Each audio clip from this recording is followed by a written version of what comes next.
Hi, my name is John Petrucci. Welcome to my video. I'm going to be discussing and demonstrating various concepts, ideas, and approaches that have helped develop my style and sound.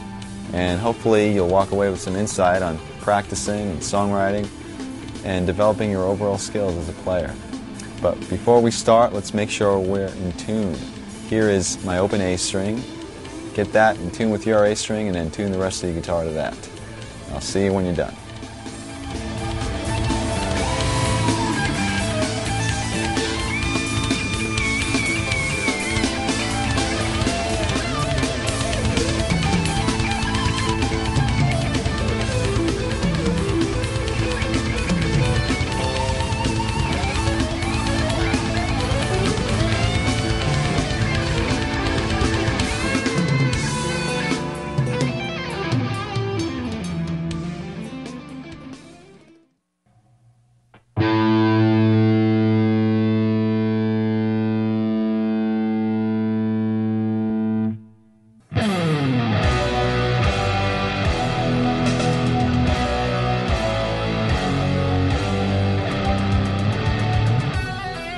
Okay, I'd like to begin with some warm-up exercises, and we're going to start with a couple that don't involve the guitar at all. So put your guitar aside for a second.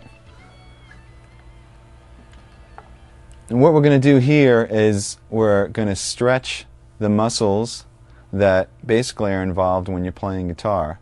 And I really think this is essential to having a productive practice session or gig. And it's also essential to not hurting yourself and cramping up. And it's very similar to what an athlete would do before they went in to play a game or do some exercising. Okay, the first one begins with stretching the back and shoulders and arms. And guitar players tend to slouch when we practice, so these are really important. We're going to start with stretching your arm across your chest. Ooh, my arm just cracked, and yours might also. But you can feel it basically right through your back and your shoulder and your arm. And you should hold these stretches for about 10 seconds each. And then do the same thing with the other arm. Then after that, you can pull your elbow up over your head like this. And you can feel that stretch right through here and in through your back. And then once you do that, you can repeat these exercises as many times as possible. You can move on to your wrists. And we're going to start with stretching this part of the wrist by pulling your hand gently towards you. Don't pull too hard. You don't want to hurt yourself. Just feel it sort of warmly burn through here. Hold that for 10 seconds. And then do the opposite this way, and you can feel that burn through here. Don't pull too hard and don't crack your knuckles. You're just trying to stretch the wrist. The last stretch is your thumb, and what you're going to do is gently pull your thumb towards your arm this way, and you can feel the muscle stretch throughout here. And then repeat the same procedure with the other hand, and you can do this as many times as you feel necessary. You should hold each stretch once again for 10 seconds each. Now let's move on to massages. Okay, basically when we massage the muscle, we're stimulating blood flow, and this type of thing you can do in between exercises or during a practice session. I even do this during a gig. So let me show you the areas that might be sore or cramped up. Basically starts with your shoulder muscles, the front of your shoulder, up in here, and use a pretty strong amount of pressure. You can use either your thumb or the heel of your hand or your fingertips. And then the outside of your forearm, this tends to cramp up a lot. And then your hand, and once again you can use your thumb, and you can massage through your palm by using pretty strong pressure. And you can also individually do your fingers like this, going all the way to the tips. And this is great, once again, in between exercises. It really helps to keep your hands limber and loose. And there are other simple things you can do, but just like rubbing one hand with the next and whatnot. And these type of exercises between the stretching and massaging should get you prepared to actually play the instrument. And the great thing about these is that you don't have to be playing. This could be as you're walking into a session, or if you have a couple of minutes before you go on stage or whatever. And it should help you have a more productive practice or gig, and also prevent injury, which is very important.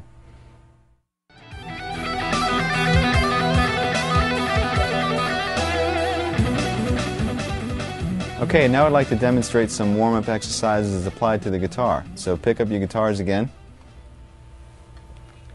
And basically what I'm going to show you is a few exercises concentrating on the stretching and independence of the left hand, and a few exercises concentrating on the freedom and accuracy of the right hand, and then we'll combine the two.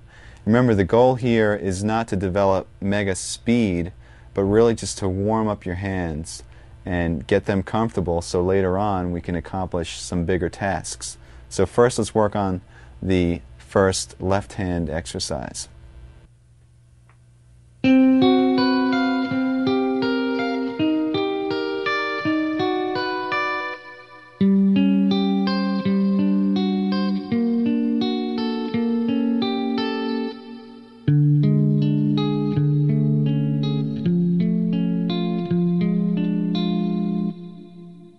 I suggest that you start this exercise higher up on the neck, because once we get into some stretches, it's going to be a little bit difficult as you go down low where the frets are bigger. And basically, your right hand isn't really that important right now. I was playing the notes separately. You can play them as chords if you'd like. You can play them without a pick. It really doesn't matter. We're concentrating on the left hand. Make sure that the notes ring out clearly, because what we're really working on is the stretching and independence of your left hand. Also use a pretty strong pressure. Now what's happening here is that I'm playing on 4 adjacent strings with a basic chord shape. It sounds pretty ugly. In fact, most of these chord shapes sound ugly, so turn your volume down when you're practicing. And then we're taking the 2 inside fingers, 2 and 3, and we're reversing them like this. Then we're taking your 2 outside fingers, 1 and 4, and reversing them. And then taking the 2 inside fingers and putting them back to their starting position. The next step is to just move up the chord shape to the next string group. So between the A and the B string, and repeat the same motion, and then move up to the last string group between the low E and the G string, and repeat the same 4 chords again.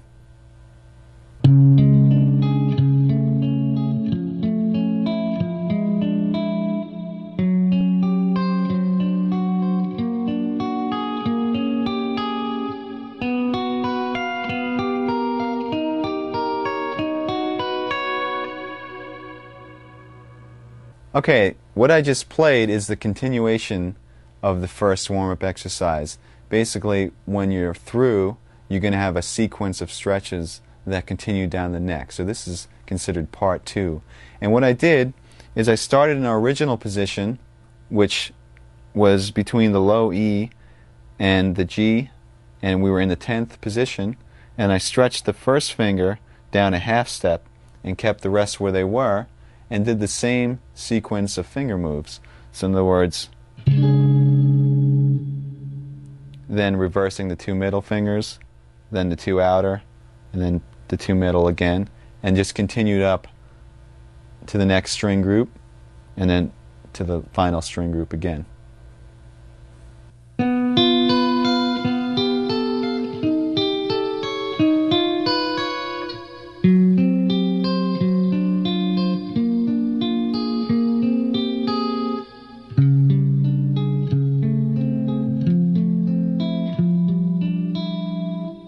Alright, that was part 3 of the exercise, and at the end of part 2 we ended up with this position between the first string groups.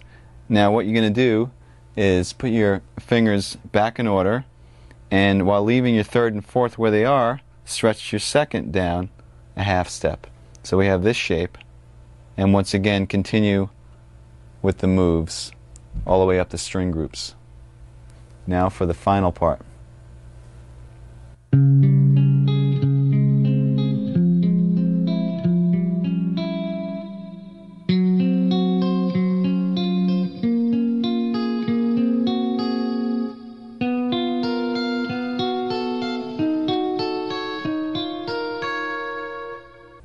Okay, that was the final part, and if you haven't guessed already, what we did is we moved our third finger down a half step while keeping the pinky where it was. So we had this shape. This time the stretch is between your third and fourth finger, and continue with the pattern until we got up to the first set of strings again. And then all you do is you bring your pinky down a half step, which brings you to the exact same shape that you started with, but you're a half step lower, because we started originally in the 10th position, now we're in the 9th position. And that's the first warm-up exercise. Okay, the second warm-up exercise for your left hand is basically a variation of the one that we just finished. You can start in the 10th position again with the same setup, and we're going to do the same moves.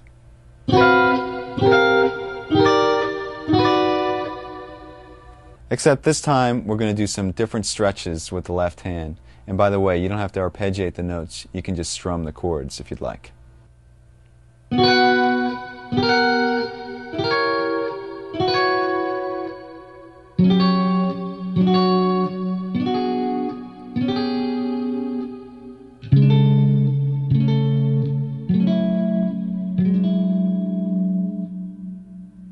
Okay, this stretch was different in that instead of moving one finger down a half step, we move the first finger down a half step and the fourth finger up a half step.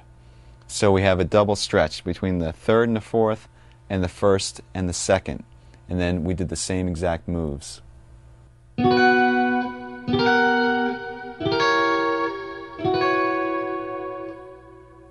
Okay, now we'll do the final variation on this exercise, and this involves yet a larger stretch.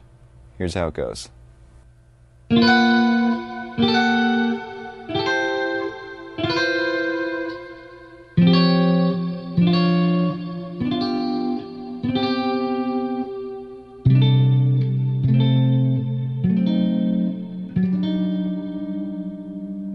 Alright, what we did here on the final variation is instead of just having a stretch between the first and second and the third and fourth, we have a half-step stretch now between every finger. So you do that by moving your first finger down yet another half step, and then your second finger down a half step as well.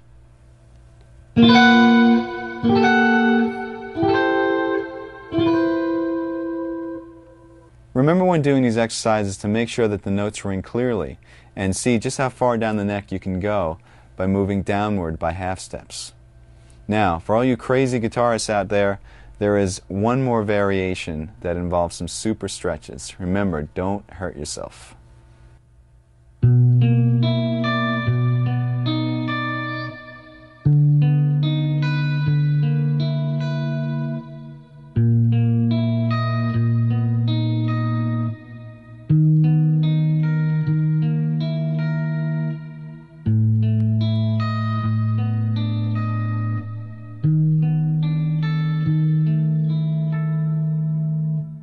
As you can see, I started out in a lower position, which made the final stretch a lot more difficult.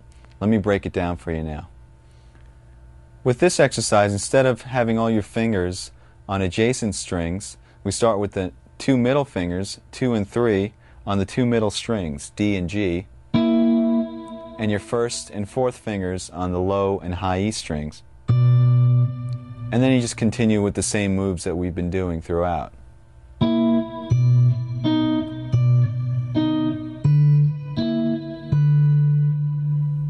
The moves from here should look familiar.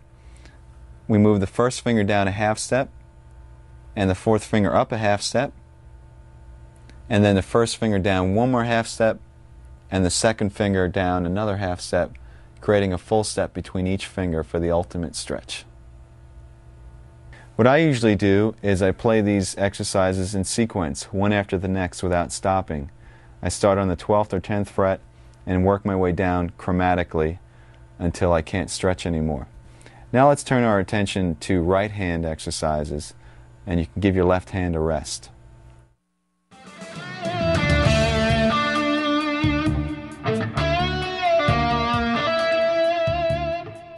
The next exercise concentrates on the flow and precision of the right hand and has many variations. So let me demonstrate it in its basic form.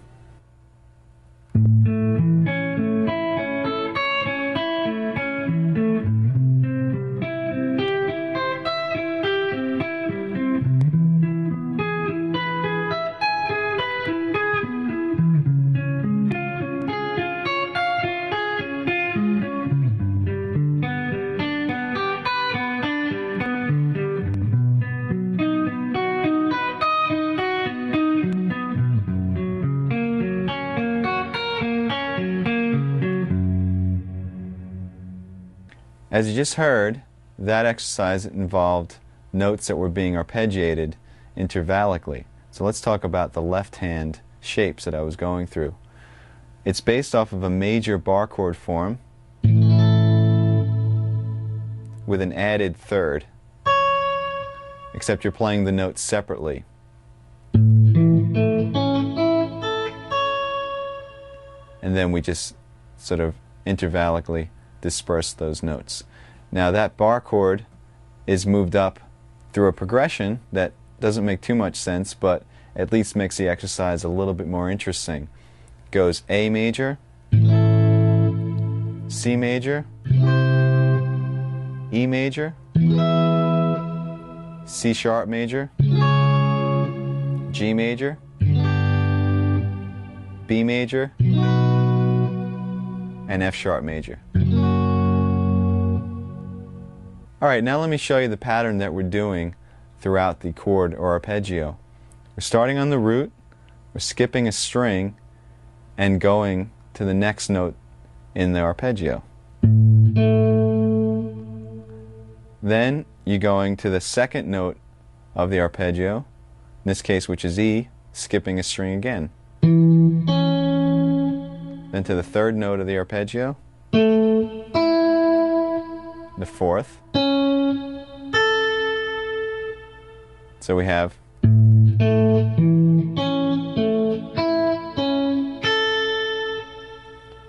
remember to pick down, up, down, up, down, up, down, up.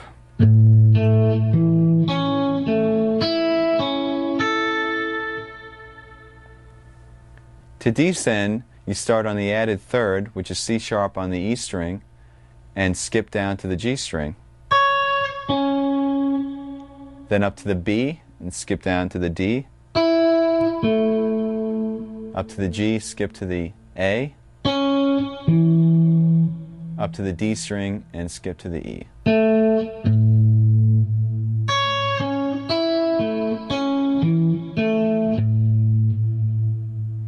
Remember once again to keep your right hand picking consistent. Down, up, down, up, down, up, down, up. Don't let that falter at all.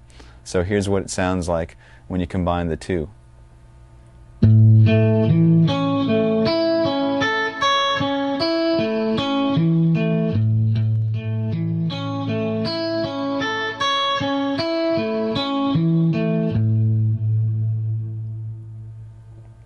And then from there, just go through the sequence of chords that I outlined earlier, and you have the entire exercise.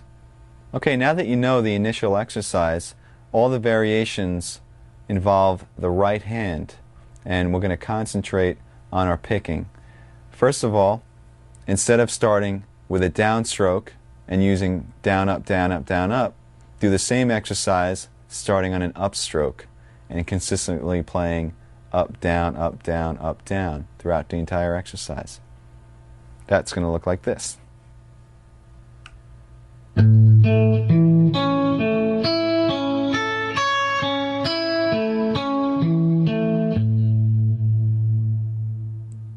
It might be a little bit more difficult at first, but the reason we're doing this is so in any situation you'll be able to pick. you're not always going to have the comfort of starting on your favorite stroke, whether it's down or up. You should be able to sort of get through anything that comes your way. Now, the other variations involve playing more than one time on each note.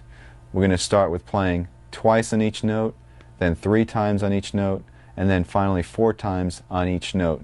Not only that, but starting each sequence with a down and then with an up. So let me demonstrate through the one chord what these will look like on your right hand. We'll start with the doubles, starting on a down.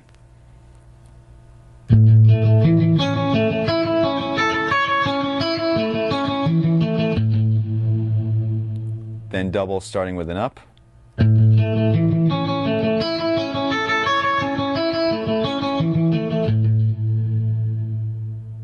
Then 3 times starting with a down.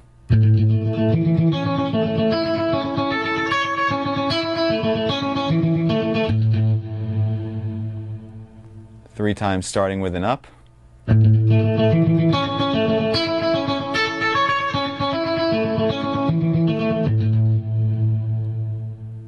4 times starting with down.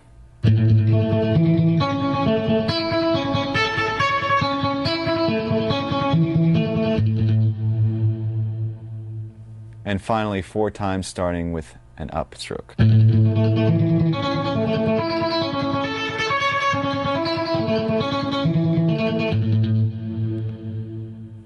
Alright, what you're going to do is play each one of those variations through the entire chord sequence.